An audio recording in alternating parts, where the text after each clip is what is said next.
గౌరవ ప్రధానమంత్రి శ్రీ నరేంద్ర మోడీ గారి సహకారంతో పోలవరం నీటిపారుదల ప్రాజెక్టు మరియు అమరావతి రాజధాని ప్రాజెక్టులను మా ప్రభుత్వం మళ్లీ పట్టాలెక్కించగలిగింది. 23-24 ఆర్థిక సంవత్సరంలో మూలధన పెట్టుబడుల కోసం కేంద్ర ప్రభుత్వాలు రాష్ట్రాలకు అందించే ప్రత్యేక సహాయంలో అయిన ఖర్చు కేవలం 4,090 కోట్ల రూపాయలు మాత్రమే. 24-25 ఆర్థిక సంవత్సరంలో మన రాష్ట్రానికి గణనీయంగా 7,200 కోట్ల రూపాయల మేర కేటాయింపులు పెరిగాయని గౌరవ సభకు తెలియజేయడానికి ఎంతో సంతోషిస్తున్నాను. మార్చి 31, 2025 నాటికి ఈ కేటాయింపులు మరింత పెరిగే అవకాశం ఉంది. మా ప్రభుత్వం పాలనా పగ్గాలు చేపట్టాక రాష్ట్ర ఆర్థిక వృద్ధి మళ్లీ గాడిలో పడింది. 24-25 ఆర్థిక సంవత్సరం మొదటి ముందస్తు అంచనాల ప్రకారం రాష్ట్ర స్థూల దేశీయ ఉత్పత్తి 12.94% వృద్ధి చెందింది. అన్ని ముఖ్యమైన రంగాలు మరింత బలం పుంజుకున్నాయి. వీటిలో వ్యవసాయం మరియు అనుబంధ రంగాలు 15.86%, పరిశ్రమలు 6-7% వృద్ధిని సాధించగా సేవల రంగం 11.7% వృద్ధిని సాధించగలిగాయి. జూన్ 2024 నుంచి అతి తక్కువ సమయంలోనే మా ప్రభుత్వం మేనిఫెస్టోలో ఇచ్చిన ఈ కింది ప్రధాన హామీలను నెరవేర్చింది. ఎన్టీఆర్ భరోసా పెన్షన్లను నెలకు 4,000 రూపాయలకు పెంచడం జరిగింది. పేదల కోసం 204 అన్నా క్యాంటీన్లను ఏర్పాటు చేయడం జరిగింది. దీపం పథకం ద్వారా ఉచిత సిలిండర్లను ఇవ్వడం జరుగుతోంది. అర్చకులు, ఇమాంలు మరియు మౌజన్లకు గౌరవ వేతనం పెంచడం జరిగింది. 16,347 ఉపాధ్యాయుల నియామక ప్రక్రియకు మా ప్రభుత్వం శ్రీకారం చుట్టింది. అధ్యక్ష, చేసే ప్రతి పనిని ప్రజల ఆమోదంతో చేయాలనేది చంద్రబాబు గారి ఆలోచన. నేడు, రేపు మరియు మర్నాడు ప్రజలను ఒప్పించి ముందుకు సాగాలి. ప్రజాస్వామ్యంలో ఇది నిరంతర ప్రక్రియ. We have to convince people today, tomorrow and day after tomorrow continuously in democracy అనేది ముఖ్యమంత్రి గారు పదే పదే చెప్తుంటారు. బడ్జెట్ అనేది కేవలం కేటాయింపులు మాత్రమే కాదు, ప్రజల ఆశలు, ఆకాంక్షలు, అభివృద్ధి, సంక్షేమం, ఉన్న వనరులతో వీటిని సమతూకం చేయడమే బడ్జెట్ ప్రక్రియ. దీన్ని గత ప్రభుత్వం పూర్తిగా గాలికి వదిలేసింది. దీంతో ఆర్థిక వ్యవస్థ క్లిష్టతరంగా మారింది. దీన్ని సరిదిద్దే దిశగా 24-25 ఆర్థిక సంవత్సరపు మన బడ్జెట్ రాష్ట్ర దిద్దుబాటుకు పునాది వేసింది. ఇప్పుడు మా ప్రభుత్వం ప్రతి రూపాయిని లెక్కించి, ప్రతి శాఖతోనూ లోతుగా చర్చించి, ప్రతి అవసరాన్ని గుర్తించి, వారి భవిష్యత్ సవాళ్లను విశ్లేషించి 25-26 బడ్జెట్ను రూపొందించాం. అధ్యక్ష, గౌరవ ముఖ్యమంత్రి శ్రీ నారా చంద్రబాబు నాయుడు గారి సూచనలకు అనుగుణంగా శాఖల వారి కేటాయింపులను గౌరవ సభ ముందు ప్రతిపాదిస్తున్నాను. వ్యవసాయం మరియు అనుబంధ రంగాలు. ప్రముఖ వ్యవసాయ శాస్త్రవేత్త డాక్టర్ ఎంఎస్ స్వామినాథన్ గారి మాటలు నాకు గుర్తుకొస్తున్నాయి. వ్యవసాయం గాడి తప్పితే మరేదీ సక్రమంగా సాగడానికి అవకాశం ఉండదు. మన రాష్ట్ర వ్యవసాయ రంగం 62% జనాభాకు ఆసరాగా ఉంటూ మన ఆర్థిక వ్యవస్థకు వెన్నెముకగా నిలుస్తోందన్నది వాస్తవం. వ్యవసాయ రంగం ఎంతో ప్రాముఖ్యతను కలిగి ఉన్నప్పటికీ ఈ రంగానికి సంబంధించి అనేక కీలక పథకాలను అమలు చేయడంలో గత ప్రభుత్వం పూర్తిగా విఫలమైంది.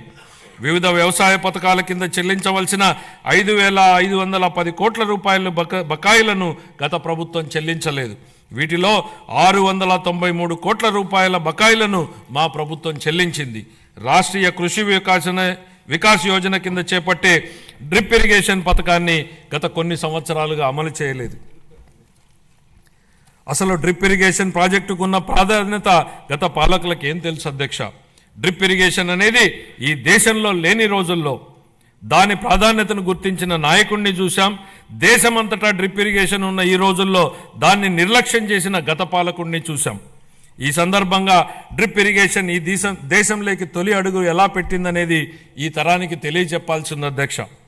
డ్రిప్ ఇరిగేషన్ గురించి ఎవరూ ఆలోచన చేయని 90వ దశకంలో ఇజ్రాయెల్ టెక్నాలజీని రాష్ట్రానికి తేవాలన్నారు చంద్రబాబు నాయుడు గారు.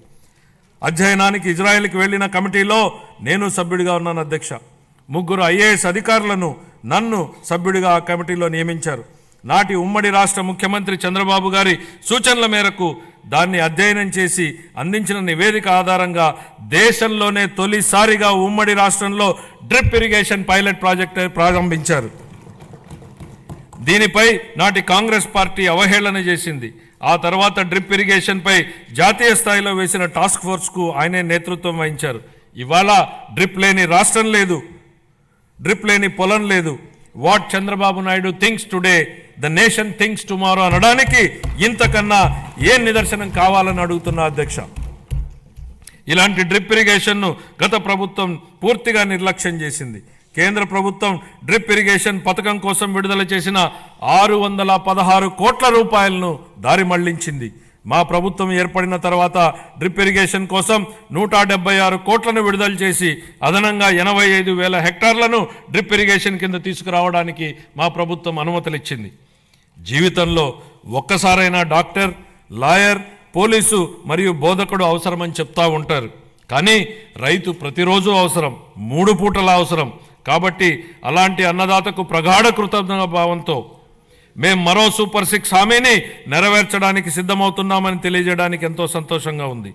ఎన్ని ఆర్థిక ఇబ్బందులున్నా అన్నదాత సుఖీభావ పథకం కింద ప్రతి రైతుకు ఏటా 20,000 రూపాయల అందించేలా కేటాయింపులు చెప్పామనడానికి గర్విస్తున్నాం అధ్యక్ష. మా ప్రభుత్వం వ్యవసాయ రంగానికి ఊతమిచ్చేందుకు రాష్ట్ర వ్యాప్తంగా 21.87 లక్షల వ్యవసాయ పంపు సెట్లకు 9 గంటల ఉచిత విద్యుత్తుని సరఫరా చేస్తోంది. చేపల వేట నిషేధ కాలంలో మత్స్యకారులకు అందించే ఆర్థిక సహాయాన్ని 10,000 రూపాయల నుండి 20,000 రూపాయలకు రెట్టింపు చేస్తామనే మేనిఫెస్టోలోని మరొక హామీని నెరవేర్చడానికి తగిన కేటాయింపులు చేశామని సంతోషంగా ప్రకటిస్తున్నాం. 25-26 ఆర్థిక సంవత్సరానికి వ్యవసాయం మరియు అనుబంధ రంగాలకు 13,487 కోట్ల రూపాయల కేటాయింపును ప్రతిపాదిస్తున్నాను. పౌర సరఫరాల శాఖ కాలే కడుపుకు పట్టెడన్నం పెట్టడమే మా సిద్ధాంతం అని చెప్పిన శ్రీ నందమూరి తారక రామారావు గారు దాన్ని నిజం చేసే దిశగా 94లో సంవత్సరంలో 2 రూపాయలకే కిలో బియ్యం పథకం ప్రవేశపెట్టారు. దేశం మొత్తం ఈ నమూనానే అనుకరించింది. మన రాష్ట్రంలో ప్రారంభమైన ఈ పథకం 3 దశాబ్దాల తర్వాత జాతీయ ఆహార భద్రతా చట్టం 2013 రూపకల్పనకు ఆధారమైంది. ప్రజా పంపిణీ వ్యవస్థ ద్వారా పేదలకు నాణ్యమైన బియ్యాన్ని మా ప్రభుత్వం సరఫరా చేస్తోంది. వచ్చే విద్యా సంవత్సరం నుండి మధ్యాహ్న భోజనం కింద ప్రభుత్వ పాఠశాలలకు మరియు సాంఘిక సంక్షేమ వసతి గృహాలకు ప్రత్యేకంగా ప్యాక్ చేయబడిన నాణ్యమైన బియ్యం సరఫరా చేయబడుతుందని గౌరవ సభకు తెలియజేస్తున్నాను. గత ప్రభుత్వం నిర్లక్ష్యం చేసిన ధాన్య సేకరణ ప్రక్రియను మా ప్రభుత్వం మెరుగుపరిచింది. వ్యవసాయ రాబడిలో వరి కొనుగోళ్లకు ఇచ్చే మద్దతు ధర ముఖ్యమైనది అని మనందరికీ తెలుసు.